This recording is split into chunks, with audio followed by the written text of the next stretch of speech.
Welcome to A Healthy Curiosity, the podcast that explores what it takes to be well in a busy world with self-care strategies from Chinese medicine. I'm your host, Brody Welch, here to support you on your journey of health, happiness, and personal evolution. Welcome to today's show. I'm your host, Brody Welch, and I'm wondering, are you busy, stressed, and food obsessed? If so, you are tuned into the right show today, because with me is my friend, Lewtan, who is a health and lifestyle coach and founder of Healthy, Happy, and Hip, an award-winning author of Busy, Stressed, and Food Obsessed. She literally wrote the book on the topic, and she hosts a radio show on voiceamerica.com. Lisa is also just a really sweet person who I really enjoy knowing, and she just got back from teaching at Kripalu on a workshop on much of the same topic as her book that I'm dying to hear about. So Lisa, thanks so much for joining me on A Healthy Curiosity today. Oh, Brody, it is so fun to get to talk to you and hang out with you. I'm so excited to be here. I am dying to hear about your workshop. How did it go? It was amazing. You know, first of all, I have to say, the first time I ever walked in Kripalu was like maybe somewhere 8 or 10 years ago. And I said to myself, oh my God, one day I want to teach her. And I had no idea what I was going to teach. I had never taught anything at that point. I wasn't even a health and lifestyle coach at that point. And so like realizing this dream for me personally was just so amazing. You know, just saying like, I want to do this, making it happen and then having it happen. Oh, that's so great. First of all, congratulations. Like that is really like when you know that you're on the right path, when you get that sort of energetic hit of like, oh yeah, this is where I'm going to be here again in a different role in my life. And then being able to step into it. I felt the same way the first time I was ever at Brighton Bush Hot Springs, which is kind of our local retreat center here in Oregon in the Cascades. I fell in love with it the first time I was on the grounds. It was like so grounding and quiet, and the old growth trees and the river and I just felt like someday I want to teach here, and I led 2 retreats there. And so yeah, it's funny the way these places call us to step into our bigger dharmas. So beautiful. Yeah, exactly. So it felt like very natural, like this is where I'm supposed to be right now, which was great. And I've gotten so much out of attending Kripalu myself over the years. It's been a very big place for my own personal development and transformation. So being able to pass some of that on was just so powerful. And the funny thing is, even though I'm jumping ahead, as I was leaving, Gabby Bernstein was arriving. And that was pretty cool because, you know, she is such a great teacher and healer that I adore. I think she's adorable. And so it was just a really neat thing. But I'm happy to tell you more about the actual workshop. Yeah, well, I'm wondering. So when we met this summer, I got to know you a little bit, but I didn't necessarily. I haven't read your book. I don't really know what it's about. And although just its title suggests that there's a considerable overlap with the people that you help and the people that I really love working with, because so many women run themselves into the ground, right? The whole stress and exhaustion cycle. We try to ground ourselves with food. We worry that we're putting the wrong things in our body, or we're beating ourselves up for that process. And there's so much stress around life and around food, I think, in general, for a lot of people. So I'd love to hear a little bit about what the main takeaways were for your participants, what you were trying to get across, what you hope people learned about the way that they are living life and the way that they're nourishing themselves. Okay, so a lot of questions in there. I'm gonna. Oh yeah, sure. Well, we've got time, right? Yeah.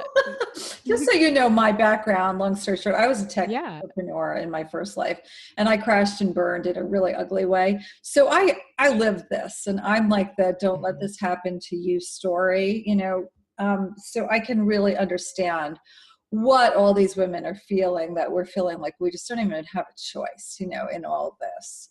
So I bring that with me on my journey. And one of the things that I really like people to start by looking at is this concept of busy.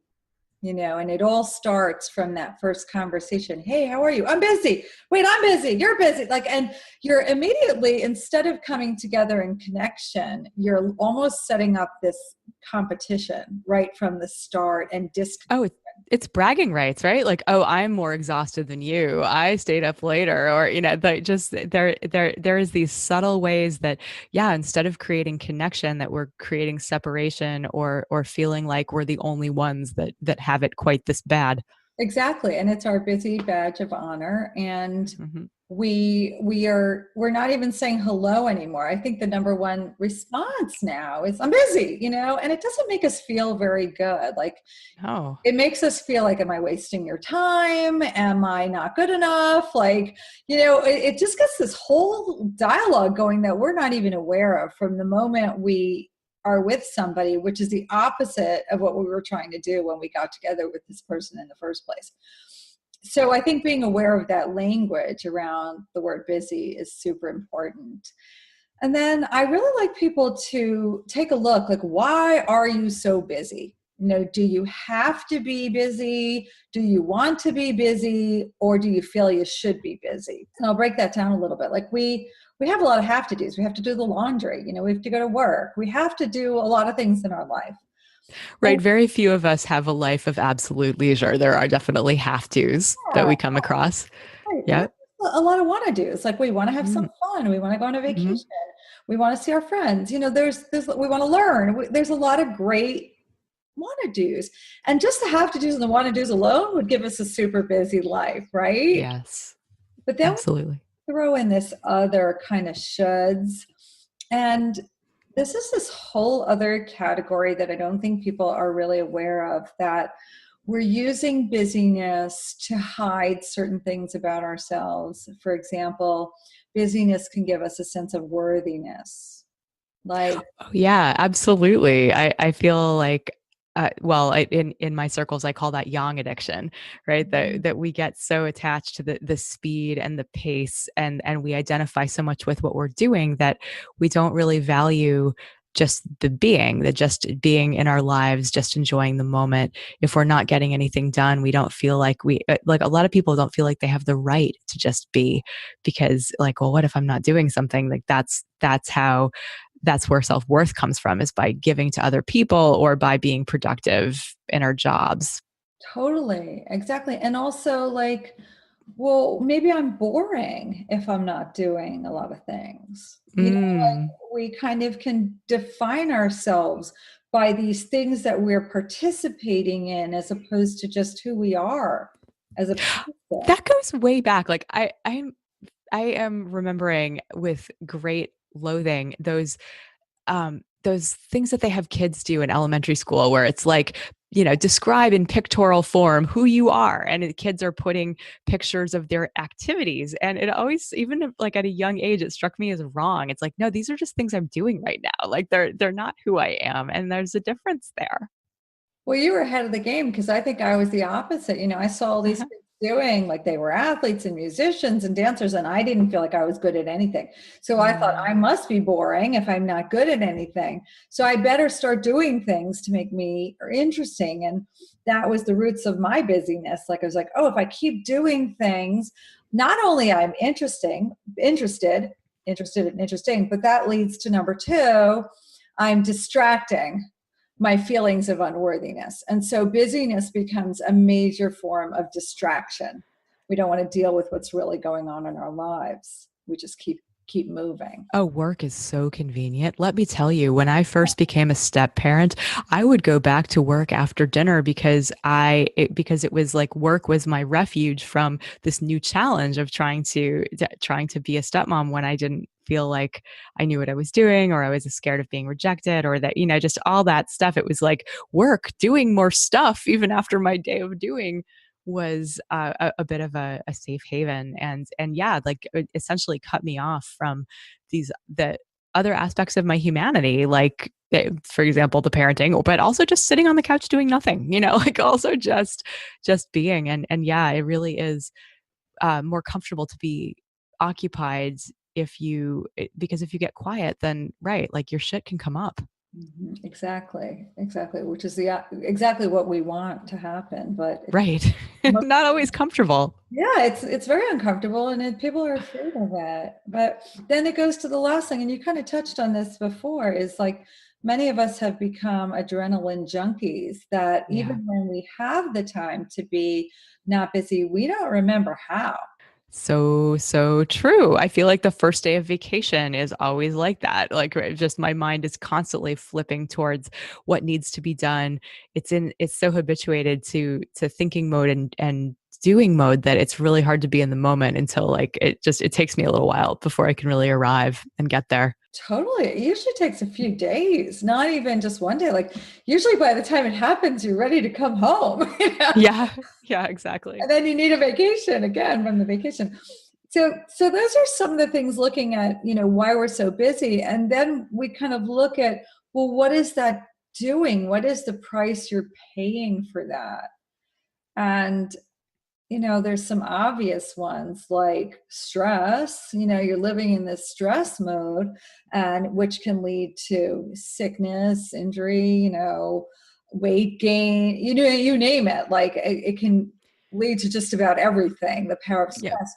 But Pretty much anything that a person would see a medical provider for is either directly caused by, if not made worse by, stress. Yes, that's upwards of 90% according to some studies. Yeah, and then here's the even worse is we start sacrificing things that actually give us joy and pleasure, like our own self-care.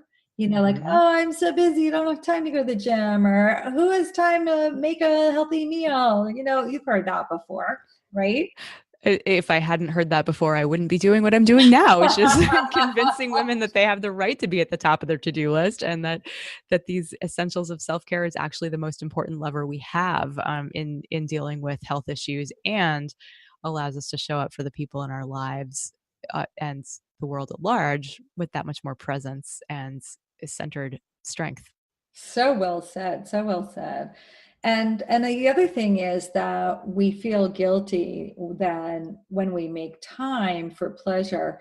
And even something as simple as taking a walk or a break, it's stopping, having a cup of tea, or just getting together with a friend. Like some of these things feel so frivolous to us when in actuality, they're so important for our health. So critical, and for just being a person, right? Like we're not machines. We do need breaks. We do need small little sources of pleasure sprinkled in throughout our day, that of moments that we can just appreciate. Yeah. So how does this lead to food obsession? I'm going to tell you. Well, yeah. Can I guess? You can guess, but take a guess, and I might add to something to that. Well, I hear from a lot of people that food is a source of pleasure, and when they deny themselves the sweetness of life and what they're really needing for themselves, then they're trying to use food to get there. Yeah, that is a big thing. Food or wine or shopping or technology or whatever their go-to thing is, you're right. They are totally denied of pleasure, and they want pleasure, and they think it's that thing, but what they really is, they're just not getting nourished in their life the way they want it. But Yeah. there's something else as well that's going on, which is super interesting. And that is when we're in this fight or flight, this stress mode, we want to flee, right? Yes. When we can't flee physically, like we can't get on a plane and go to Hawaii or leave the meeting or leave wherever we are, we flee mentally. We check out, right? Like how many Yeah. we Yeah, definitely. And where do we go? We go to that place of pleasure. And for many of us, it's food. So you ever in yoga class and you're in Savasana and you're like, oh, I better stop at the market on the way home. I need some milk. I need, like we're checking out because we're just not present. And if you're a food person, which many of us are, we go to food. So many times we're thinking about food. We think we're actually hungry, but we're not. We're just not being present where we are.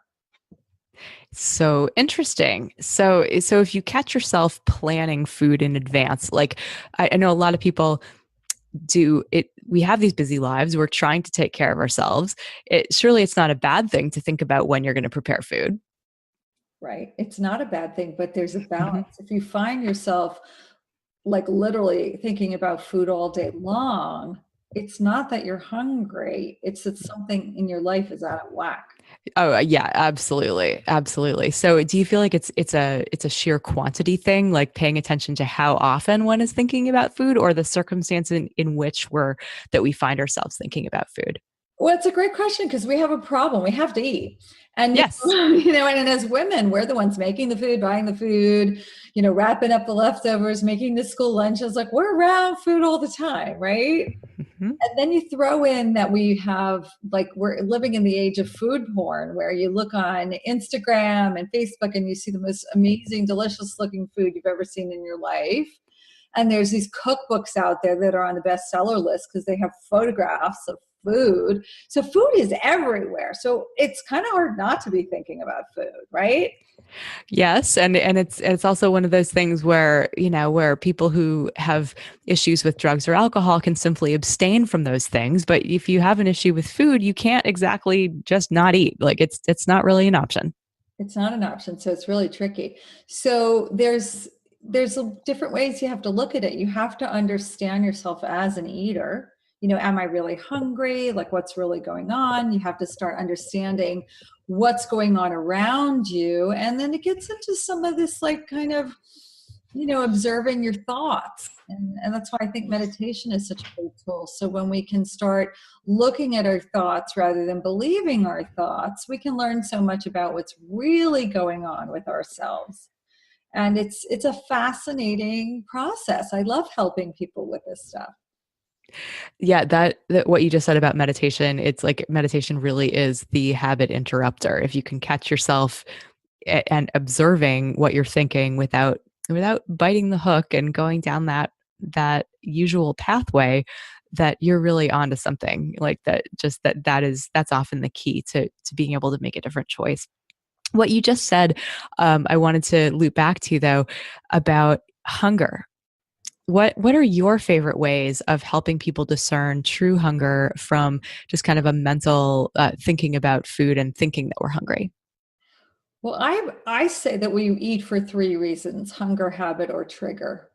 And they Mm-hmm. all go hand in hand. And so I'll ask people, well, how do you know if you're hungry? And some people will say a rumbling in my tummy, and some people will say, oh, I get a little lightheaded. But many people, we've lost the cues. We've been told eat every few hours. We don't even really know what hunger feels like anymore. Right. Really hard. And then there's that whole thing, well, if you're craving a cookie, you're not hungry, but if you're craving salmon and broccoli, you are hungry. But that's not really true either, because we're designed to see food and want to eat it. Like in historic times when food was actually scarce, we had to be ready to eat food when it was available, whether we were hungry or not.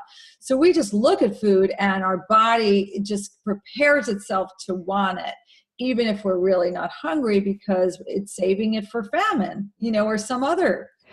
Yeah, we have these nervous systems and biologies that are wired to help us survive what back when food was scarce, which was most of human history until the last few hundred years, or in developed countries, and for the privileged. And so refrigeration, and now it's everywhere. And of course the good stuff is the actual real stuff is probably more expensive than the cheap subsidized crap involving sugar. But yeah, that's really true. We have these outdated biologies for our modern lives. Exactly. Like our bodies are so confused by this Yeah, right. world.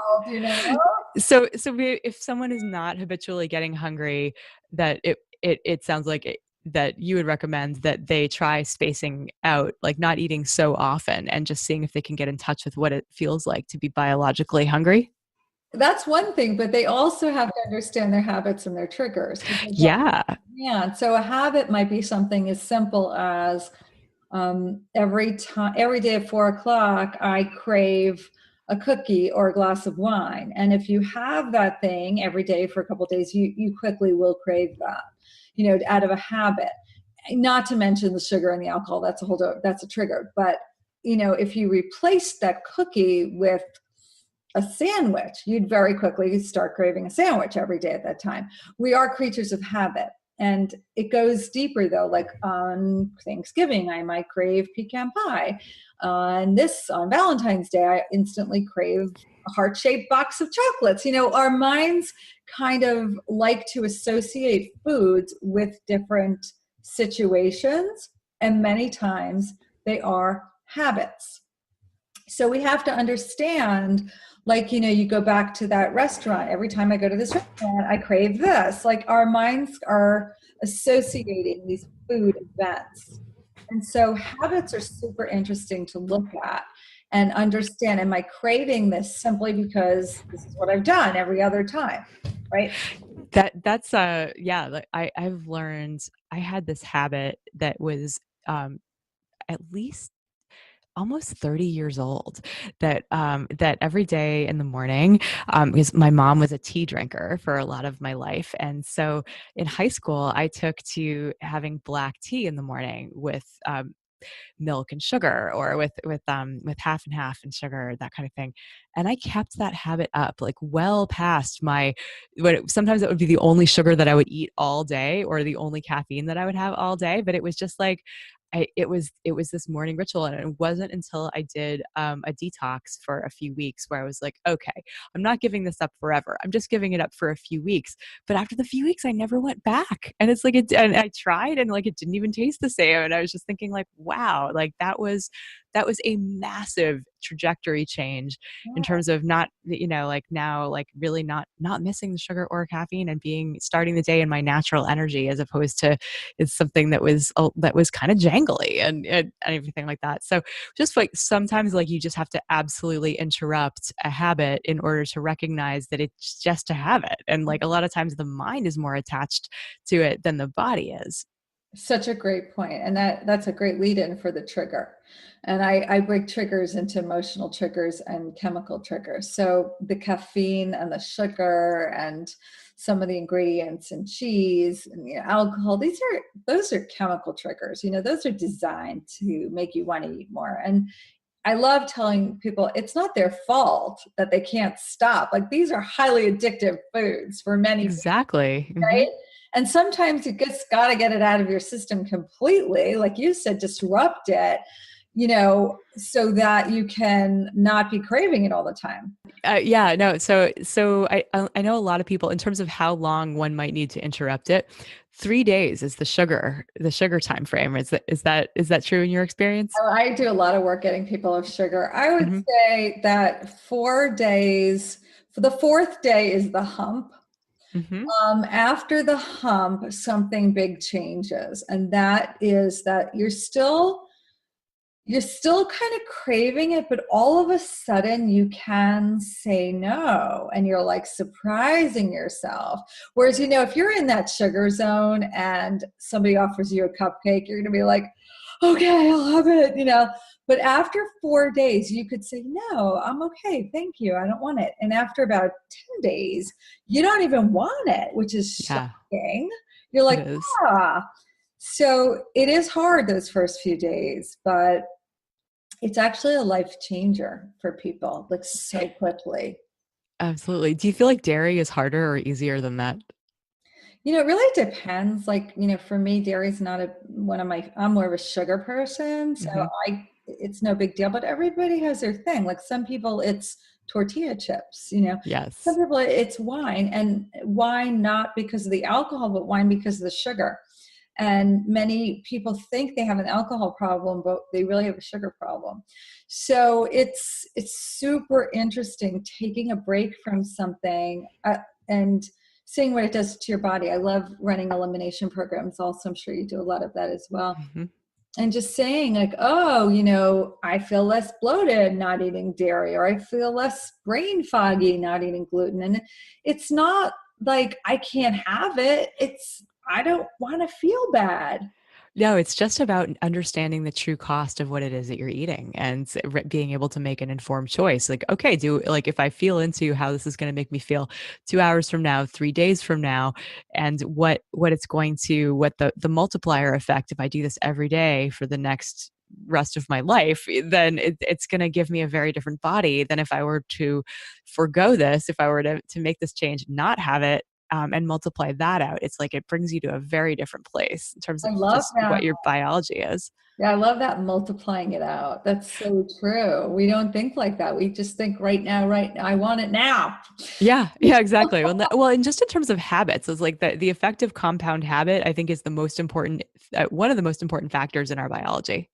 Mm-hmm. I totally agree. Habits are so much, but then there's also that other piece, the emotional.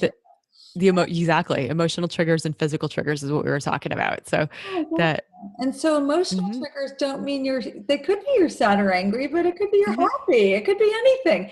And when you start understanding your emotional triggers and your chemical triggers and your hunger and your habit, all of a sudden we take out we ditch the shame, the guilt, all that stuff, and just look at it like as data. And we can go, oh, now I get why I ate the whole box of Oreo cookies. Isn't that interesting that I did that? Not, I'm such a loser because I ate the whole box.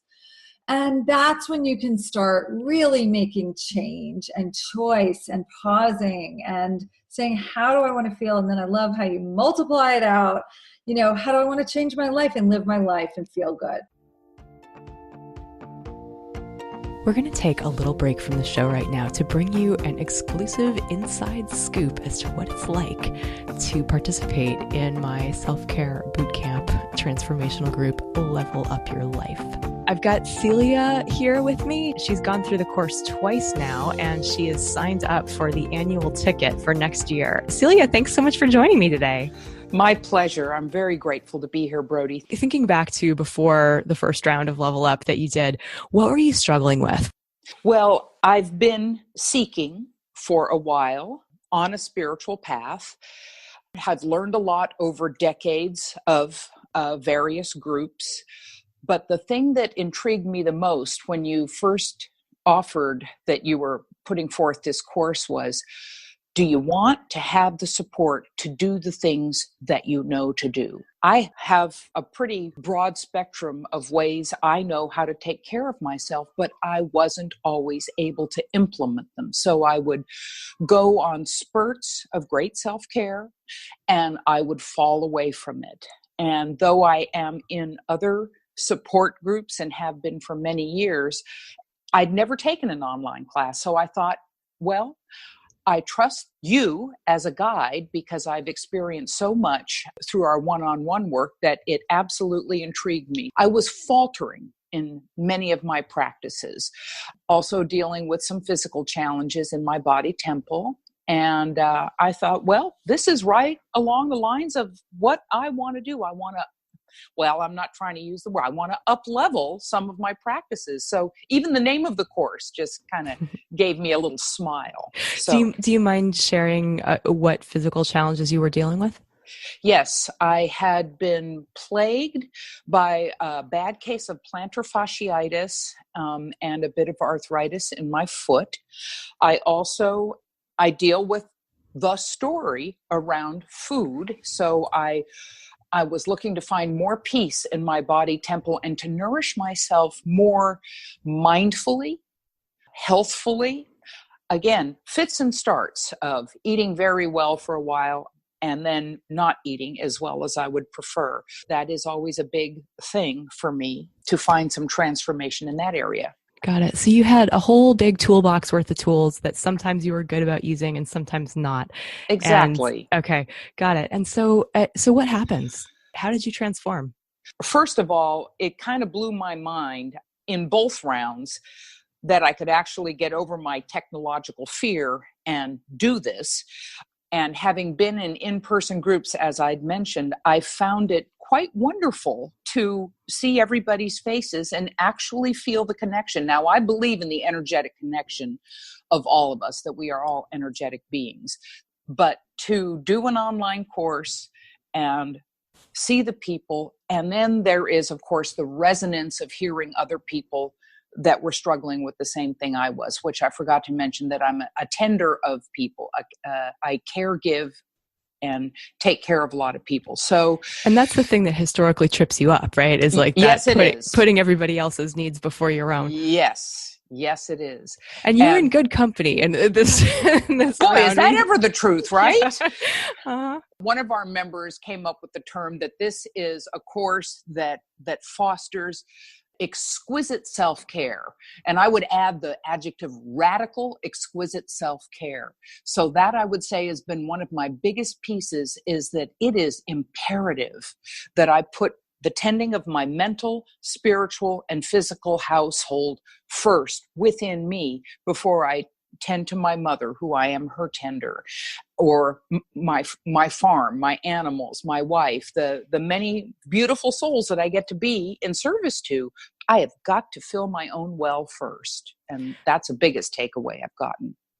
Awesome. That's something that I feel like it can be really hard to really get that at a cellular level, that you have the right to take care of yourself. Yes. And to me, it's like, I mean, that use the word online course, and it's like, to me, it doesn't even feel like an online course. It feels like we're all in the same energetic space, but that we are kind of like all in a living room together. We just happen to be spread across the country. It does feel that way. And that kind of blew me away, because I've been in groups for decades, and I mean, I can just like resonate with the girl over in New York City, you know, as well as the girl across town right here. It's quite fascinating. And I will say, regarding one of the habit changes that is in the course, is about mindfulness. I mean, mindfulness is the thing. And I have found incredible transformation of how I approach my meals, which is a big deal, to sit down and consciously breathe and be present. Now, I knew all about this before. I've taken other courses about that kind of stuff, but some of it has stuck. Is it a perfect path? No. But when I am present for my meal and take those conscious breaths, it nourishes my body differently energetically, and I don't seem to want as much as I had previously wanted. So that is a big piece that I want more of. That's why I'm coming back for more. I want more reminders and moving as a group forward within the habit changes to anchor that even further. Beautiful. And what changes have you seen? I know that you've done a lot around eating and Yes. changing your patterning there. Yes. And I'm curious as to the ramifications that has had for your energy, for your pain levels, for your inflammation, and for how you feel about yourself. Well, when I eat in alignment with what I know is best, and when I am present for my meals, I believe, and you probably will, inflammation of the mind is going to cause inflammation in my foot. Well put. When I am de-inflamed in my mind through all of the flurry and eating haphazardly, everything feels somewhat inflamed. There seems to be that much more of it. The cortisol is released, a little bit of energy, the adrenals are kicked in, and I'm like fight or flight and all of that. When I am calm and present when I eat, my body just feels better. Now, have I lost all the weight I want to lose? Heck no. And it begins with this inner transformation. I truly believe, I truly know from previous experiences that to build a consistent practice of this is ultimately going to yield even more physical transformation. And my foot is feeling significantly better. The plantar fasciitis is resolved.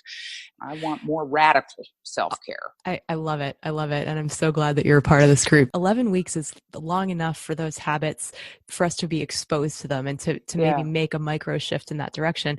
But that what you're describing, it's like 11 weeks isn't enough to give you a new body entirely. That really, the magic happens when we continue in those few degrees of course correction on the compass. We've got to keep going in that direction. And over time, that takes us into a very different location on the planet than we would have arrived at otherwise. And so it's a matter of keeping on going until you reach the goal. And a lot of times the difference between staying on course and veering off course is having support. Yes. Yes. Yeah. You use the wonderful term Kaizen, which is making the micro shifts. And that totally resonates with this other concept I read about in a fabulous book a number of years ago called Opening the Trim Tab on a Boat.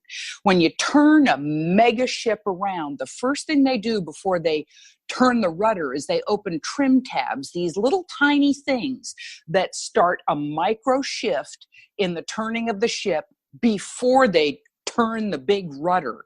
So a lot of my trim tabs are open. There's been a lot of shifting and a lot of turning of this vessel into a more consistent path to where I want to go. And I know that signing up for a year is going to help me turn that rudder.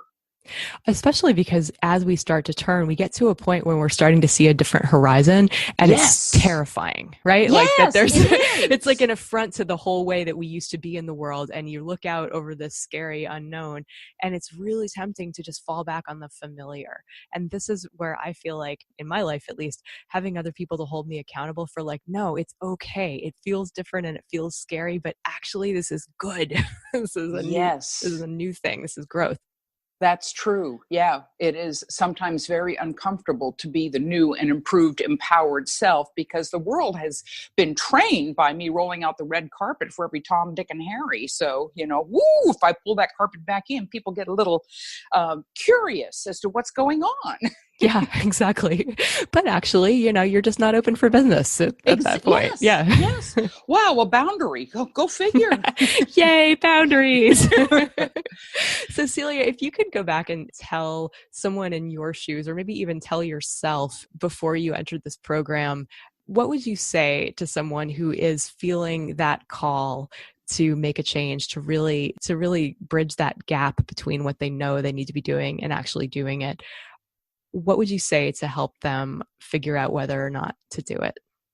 I would say, if you're looking for a supportive group that fosters self-compassion as one of the utmost practices, so that you can realize the transformations you're looking for in your body and your mind and your spirit, with a mentor and a guide who not only has a wicked amount of knowledge, but it is applied and she intimately shares from her own personal experiences of transformation, and you want to just be loved up to transformation, then come on in, because it's working for me and I want more. Awesome. Thank you so much for sharing your experience, Celia, and for those incredibly kind words of testimonial. I super appreciate it. And I hope that anybody listening for whom this is resonant, book your discovery call, hop on in for the annual pass for 2018, because this could be your year. Yeah. I work with a lot of people who are dealing with that emotional trigger piece and struggling with it.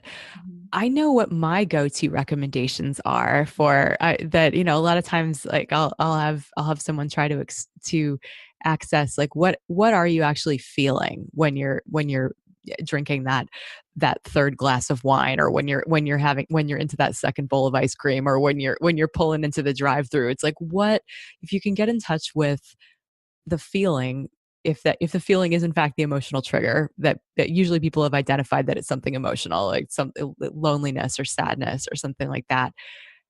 And I usually encourage them to find a positive, find something else to do that meets that same emotional need. So if it is sadness or loneliness, it's like, well, tend to that feeling, allow yourself to feel it. If it's loneliness, maybe call a friend or write a letter, or, do something where you're in connect with the divine, with spirit, but don't cut off from other people.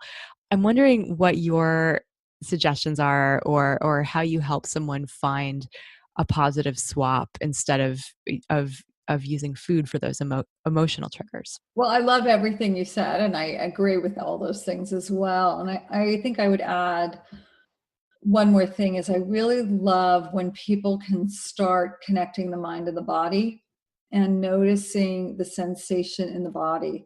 Like, for example, I'm feeling a tightness in my chest. I'm feeling an achy in my shoulder, because so many times an emotion is a sensation in our body and we attach a thought to it. And so when we can start going back into the body and accessing the wisdom of the body, and I know it's hard for people to really understand that without doing it, But all of a sudden, we notice those feelings do pass quite quickly. Sometimes we get a feeling in a moment, we attach this thought to it. Oh my God, I'm feeling this. I don't want to go there. And then we stuff food down so that we don't have to feel the feeling. But if we can actually sit with the feeling, it will move through very quickly. Like within a minute, oftentimes that sensation will run through our body and we're able to move on. Way faster than we think it will. Mm-hmm. Yeah, we're the ones that get stuck with them. We make that happen. Whereas normally they're going to be coming and moving fluidly through our body and it will pass. Yeah, in Chinese medicine, we think of emotions as simply qi, and qi needs to flow, like all energy, like everything in the flux of life. It will move through us if we allow it to. And it really, like, the two ways that it won't is if our mind gets attached to it and we spin a big story about why it needs to stick around, or when we deny that that's what's going on and we kind of stuff it into the liver, and then there it lives and it will transmute and change shape and form and maybe get stuck somewhere else. But it really is like we do need to give emotions there. We just need to be with it and acknowledge it in order for it to move on.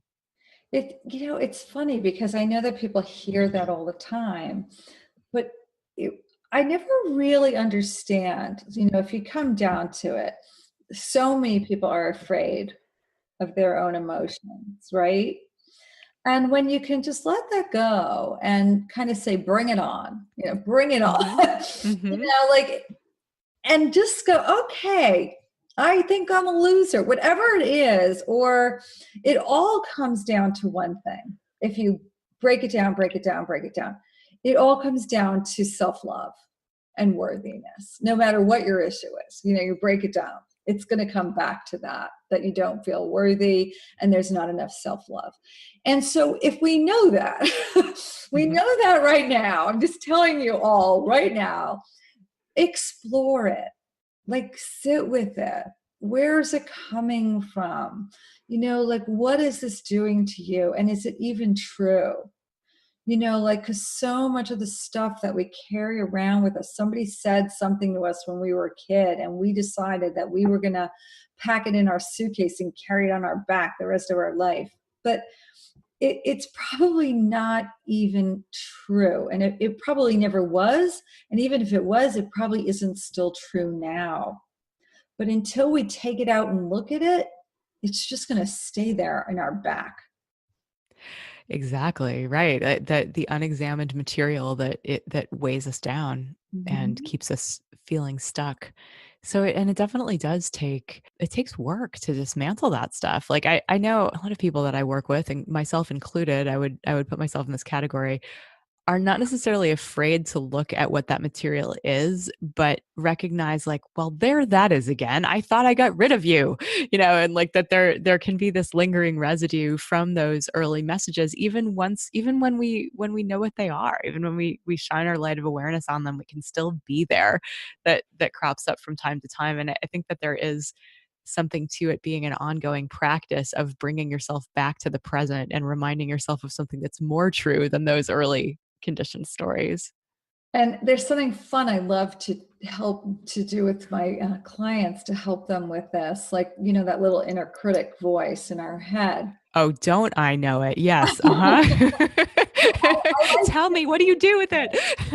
I like to name it like him or her, like someone I call like Boris or Bertha or, whatever. You pick this name, somebody you don't like. And mine was Frank. And so when I would hear those voices, I was like, there's Frank again, like telling me all that stuff. And I'm like, I hear you, Frank. I've heard you a million times before. Now go away. And it took me obviously time to get to that place. Yeah. But now I can separate it. Those thoughts are not me. Those are just these thoughts that Frank feels like he has to keep reminding me about. Yeah, thanks, Frank. I've heard from you enough. I'm going to turn the volume down on you. We're going to bring up more guitar, more bass. We don't need quite so, just like Frank is done, I love that too, the voice dialogue idea. I like to ask, who's speaking right now? Oh, I love that. Like get curious, like, okay, Frank, who are you? Like, where did you come from? Like, oh, right, Frank, you are a hybrid of like these two people from my early life, or whatever it is. And there could be, yeah, that just there's a way of having fun with it, or a way of understanding yourself through inquiry, and also yeah, giving them personalities. Yeah. And also, here's what's really cool is start paying attention. Well, what are the circumstances going on in my life when Frank feels he has to come back and visit? And many times for me is when my self-care is compromised and I'm eating too much sugar and I'm not getting enough sleep and all those things. Frank is like, hey, I think I'll pop in right now. So it's another form of awareness that sometimes that is a symptom of something else. And might Frank even be well intentioned? Yes, Frank might be. And I think many of those things that we develop did help us at one time. Many of those patterns we developed as coping mechanisms at a time we needed them. And so Frank might be saying, hey, that worked for you before when I told you were a loser, and you worked harder. Right. It was motivating to you when you were 6. Yeah, that was awesome, but it's not working for me anymore. Yeah. Yeah. So that's really great as well. So once people are aware of their triggers and they have it, and they presumably have more freedom to create the kind of relationship with food, and it sounds like the relationship with time that we need. Um, how about the stress piece? We haven't talked about that too much. Well, we talked about it a little in terms of what the busyness is doing to the stress and the stress impact on the body. Yes. But, Mm-hmm. We can't control, and you know this, so we can't control the stress in your life, right? But we can control how we react to that stress. And we can let it overwhelm us, or we can put in practices into our daily self-care to help us deal with stress, deep breathing, meditation, self-care, all those things. And then we're able to handle it. We have the tools in our back pocket so that when stress rears it's always there, but those times that are super stressful, at least we have tools to sail those rough seas. Absolutely. I think about every self-care habit that you can master. It makes the platform on which you stand to surf the waves a little wider, a little broader, a little bit more stable. And yet I also feel like there are 3 for me actually that are like absolutes. Like when I know it's going to be a rough time, or just like when circumstances are just challenging, that 3 things that I need in order to feel like I'm not quote unquote stressed out. I would love to know your top 3.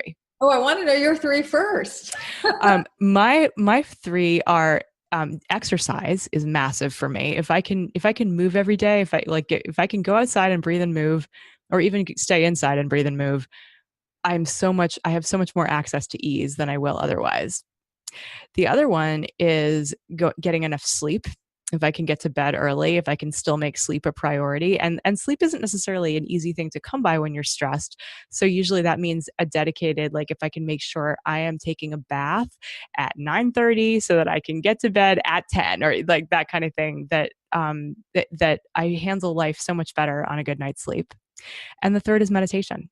It's that ability to, or a body mind practice, whether I'm doing kind of a qigong or a yoga or a seated practice. For me, it happens to usually be seated, but usually an embodied form of meditation, of just being with myself and not having any other stimulation, and just being able to remind myself to align with my highest purpose and my highest consciousness available to me.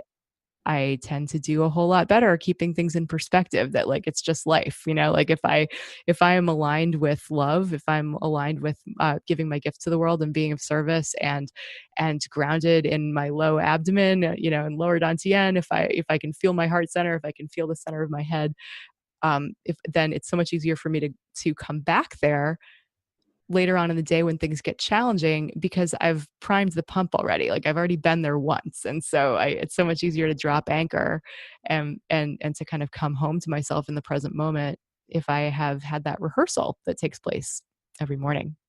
Yeah, that's beautifully said. And I would have to agree, exercise, sleep. And I'm going to say meditation slash my morning ritual per se, because gratitude is a big thing. I write in my gratitude journal every day, and it keeps me really focused on all the good things that are going, even when the shit is happening all around. And I can remember that not everything is terrible, just those things. And I think that, listening to my body, and knowing that I need to just take 10 minutes right now and sit down and breathe, because I'm feeling that, oh my God, I'm not going to get it done. I'm not going to get it done. I'm not going to get it done. And even though it's not getting it done, it's sitting there for 10 minutes and just breathing, or even just closing my eyes. It gives me a recharge, and it brings me out of fight or flight mode. It brings me to a place of calm where I can be more productive than I would have been. So I think those are, and of course, nourishing your body in a good way, and recognizing that some of the things that we let go are exactly the things we need, like the conversation with somebody close to you, that connection. Because that's something that will help ground us and make us feel good and connected in the world. Well, and with women, right, we're hardwired for the tend and befriend response. It's not just fight or flight for us. That there is a biological piece that we actually feel better. We recover from stress more quickly when we are tending to other people and connecting with other people. And so if we can actually reach out and connect with a friend, or just say like, how are you doing? Like that it's not necessarily taking on more stuff. It's a way that we can actually help our own biology, with bonding, connecting, oxytocin, and being recognizing that, getting out of ourselves too. Yeah. Even, earlier today, I was just feeling like crazy, and I'm like, oh, I got to get this done. I'd been away for running this retreat. And before that, I was really preparing for it, that a lot of things fell behind. So I'm like, I got to catch up. I got to catch up. And then my son called me, and literally I just felt my everything relax. I just felt everything calm down. And I was like, this is a nourishing phone call. This is not a depleting phone call. This is replenishment. And that's another thing, being very mindful of what in your life is replenishing and what is depleting, because it's not always so obvious. Yeah, and it's not always the things you expect, Mhm. right? Like just, I know, yeah, even the things that are supposed to be nourishing sometimes just aren't. Like if you've been running all day, that time that you made to go to the gym, which some days feels like self-care, might just feel actually like yet another thing you have to do. And maybe that's the day to go do legs up the wall and some gentle stretching at home in your living room, instead of showing up to that class. Yeah, Or totally. like what you were just saying with your son, like that nourishing phone call. It's like, oh yeah, this friend, I always feel drained by that friend, actually. Totally. And like some women will go, yeah, I take good care of myself. I go get a manicure. And I'm like, well, do you enjoy it? And they're like, no, it's like, Right. I'm trapped in this chair, yeah. like And I'm sitting like, here. that's not replenishing. Not at all. Right. So it really is, it does take some inquiry about kind of like, and really in Chinese medicine or in Taoism, there's this notion of Wuwei, right? Effortless action. And I think about Wuwei in terms of how to put that into practice. It's really like it's when you're totally in the flow, you know exactly what to do. When you're totally present, you are in the flow. You're in the way, really, like the way of the flow of the universe. And you've got to be present in order to figure out the right action in the right moment. So even if this was the right action yesterday's stressful moment, it might not be the right action in today's stressful moment. And so it really does require kind of like a moment by moment presence in our lives, which if you haven't actually developed meditation practice, it's like, I don't know how you do that otherwise, because it's hard to get present on command.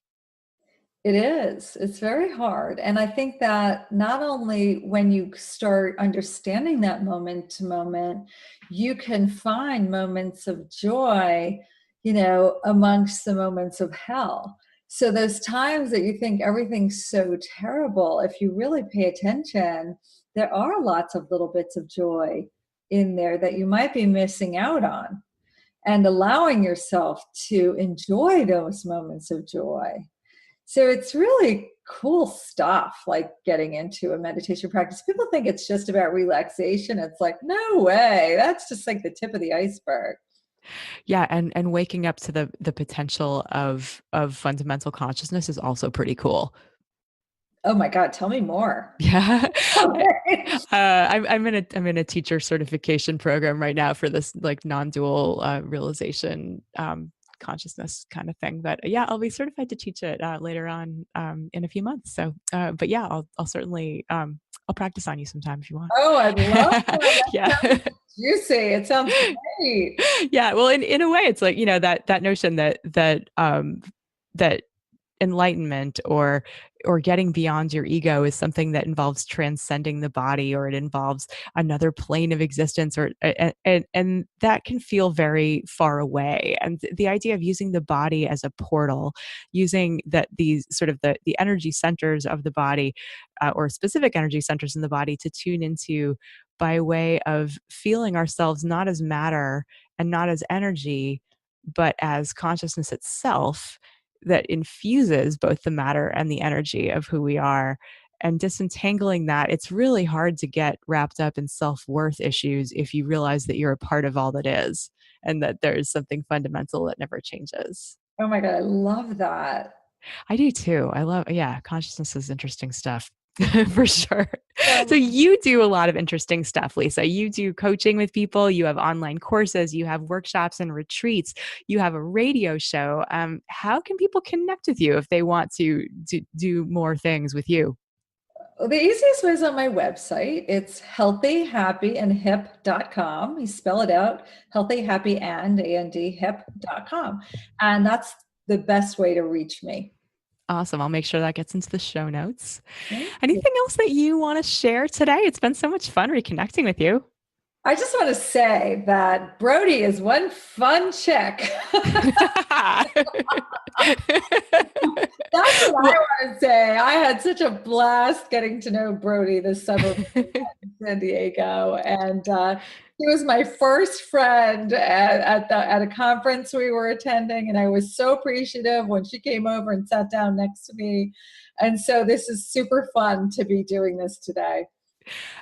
Thanks for saying that. Yeah, I am a blast. And I really had a great time getting to know you too. And yeah, just it really, and super fun to hear just how many similarities there are in the work that we're doing in the world, and similar paths that where we find ourselves sitting at similar tables, so to speak. And yeah, it's just been a pleasure. Thanks so much for joining me today. Oh, thank you so much for having me. Thanks for listening today. For more episodes of A Healthy Curiosity, you can visit the iTunes store. If you appreciated today's show, please leave us a review. This helps other people to find the podcast. You could also head to brodywelch.com, where you can find free self-care resources, learn more about Chinese medicine, and let me know what you'd like to hear about on future episodes. I'd love to hear from you. Till next time, be good to yourself.